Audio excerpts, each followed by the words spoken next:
Kannada, Hindi, Assami, Oriya, Gujarati, Bhojpuri, Haryanvi, துளுன்னு miss பண்ண language எது? நீங்க இந்த லாங்குவேஜ் மட்டும் பாடாம விட்டுட்டோம். ஏன்னா இந்தியன் லாங்குவேஜ்ல எல்லாமே பாடிருக்கீங்க.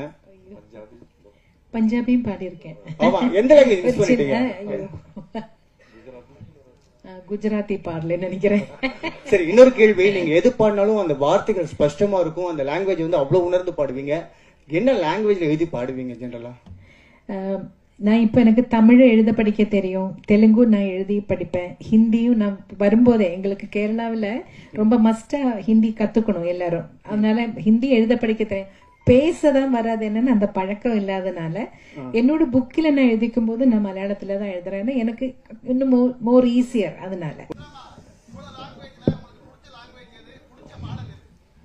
ஐயோ அது கஷ்டம் முடியாத சொல்றது.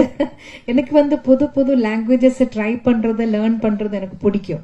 எனக்கு ட்ரை பண்றது ரொம்ப இஷ்டம். ஆனா தெரியாத லாங்குவேஜ் பாடும்போது இப்ப தெரிஞ்ச லாங்குவேஜ் பாடுற அளவுக்கு ஈஸியா இருக்காது. கண்டிப்பா ஒவ்வொரு வார்த்தையோட மீனிங் என்னன்னு கேட்கணும், அதை அவங்க எப்படி உச்சரிக்கிறாங்கன்னு கேட்கணும். அதுக்கு நானே ஒரு கோடு லாங்குவேஜ், சைன் லாங்குவேஜ் மாதிரி போட்டு நான் ப்ரொனன்சியேஷன் சரியா வரணுங்கிறதுக்காக அது இன்னும் ஜாஸ்தி டைம் எடுக்கும், இன்னும் ஜாஸ்தி எஃபர்ட் போடணும்.